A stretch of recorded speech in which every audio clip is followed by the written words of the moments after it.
Welcome in, ladies and gentlemen, to our Grizzly Today presented by Jets Pizza on Sugarloaf Parkway. He's our Grizzly today, the head man himself and Jeremy Sheetinger. Sheets, how we doing? Well, we didn't pass a handsome test, I know that. You got better-looking dudes down there if you want to bring them up. There's quite the criteria today, and you took the cake. Lots of highlights to get into.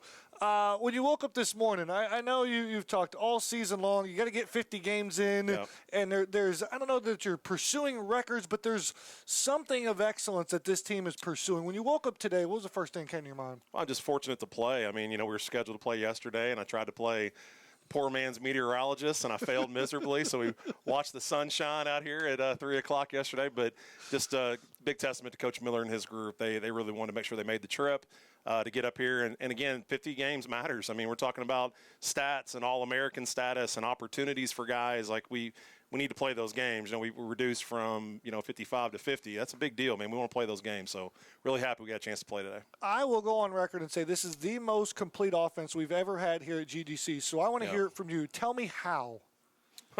That's a big question. It's been 5 years in the making, I'll tell you that. It's been trying to recognize, number one, you got to have an idea of what wins on this level, and then you have to cater it to your ballpark, especially for us, as many home games as we play. We have to have an offense that fits what we do. And so, again, I know you guys talk a lot about the broadcast about triple Bs and barrels, bases, and bunts, and we have a group that exhibits that to a T. It's so fun to be around. It's so awesome.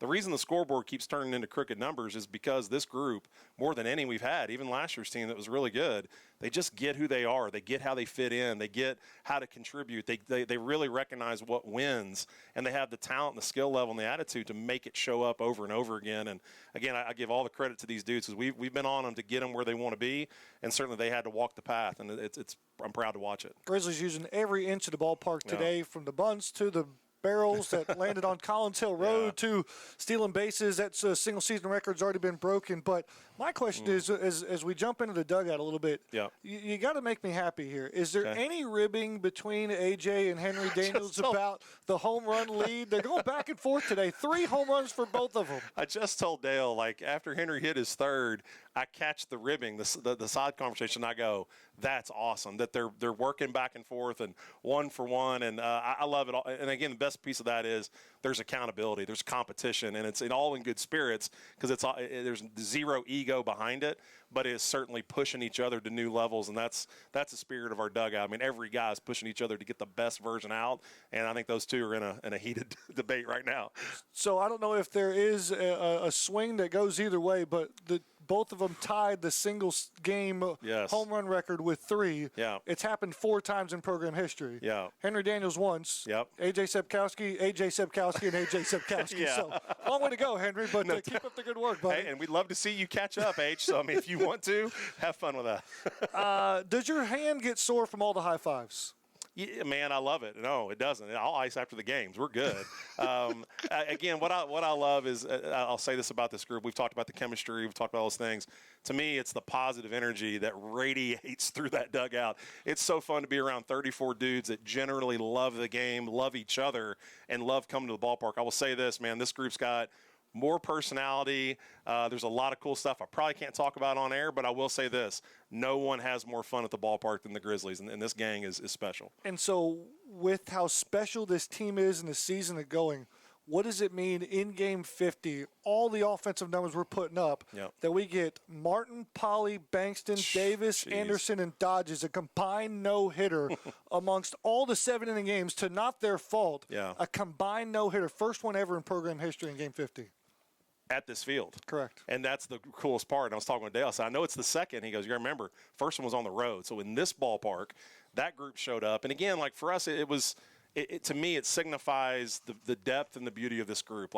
Everybody's going to talk about the big score in the game one, but the highlight of the day, and exactly what I'm going to talk about in that dugout here in a minute with this group, is that these guys showed up in a moment and only had an inning under their cleats, but they combined. And what's funny is a lot of those guys didn't even know there was a no-hitter going on. Wyatt Dodgens did not know there was a no-hitter. Matty Lee did not know there was a no-hitter going on. That's how dialed in this group was. It's just about Grizzly baseball. Has nothing to do with records, has nothing to do with accomplishments. It's just about each other, and it's just about winning the ball game. That's the beauty of it. And if you want to know why we picked Sheets for a Grizzly today, that's why right there. So many accomplishments, so many guys we could have brought up here, but the headline is going to read today, Jeremy Sheetinger picks up career win 300. Yeah. What does that mean to you? It means a lot. It's when it's said, you certainly reflect back on all the players that made it happen. I told Dale this, and I'll stand by it. I believe it. We are, as coaches, the most insignificant people at the ballpark. I've lost more games for our guys than I've won.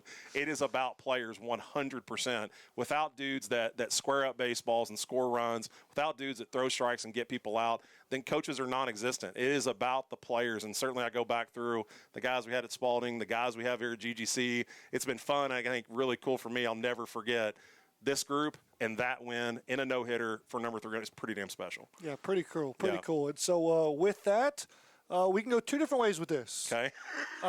You can kind of give me a little prelude to what's next. You can go coaching speak if you want to pass on the shout-outs, because I know you're just it's impossible to get all the shout-outs in here. But I'm going to challenge you to get them in. Okay. Or you can pass. Walk down to first and take I'm going to combine them both. Okay, I'll take it. So I'm going to start with again as an overall group. To win 44 of our 50 games is pretty special. This group, again, above all, they have figured out who they are and how to win. We're playing our best baseball here at the end of the season, which is always the goal.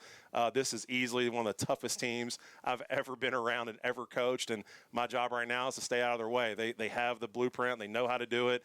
They're executing and leading each other, and for me, that's the beauty to walk into the postseason and see how this group moves forward. I will go shout-outs. Here we go. And I'll follow suit. I will shout out my Lord and Savior, Jesus Christ, because this group has a faith component to it that is special. We know that no matter what happens over the next few weeks, it's already been written, and we sleep well at night knowing that it's going to fall into place how He wants it to happen for us, but our faith is strong. And I'm going to shout out, obviously, every single guy down there wearing Vegas gold and green, because for us, man, this is a beyond special group, is easily one of my favorite teams, and I'm excited to play along with this group as we move forward here in the next couple weeks. Hum babe. Hum babe. Hum babe. That'll do it for us here in Lawrenceville, Georgia. Regular season at a wrap. We set our eyes on the CAC tournament starting this Saturday at 1 o'clock. Stay tuned to GGC Athletics for the latest information. He's Jeremy Sheetinger. I'm Matt Mahoney. Good night.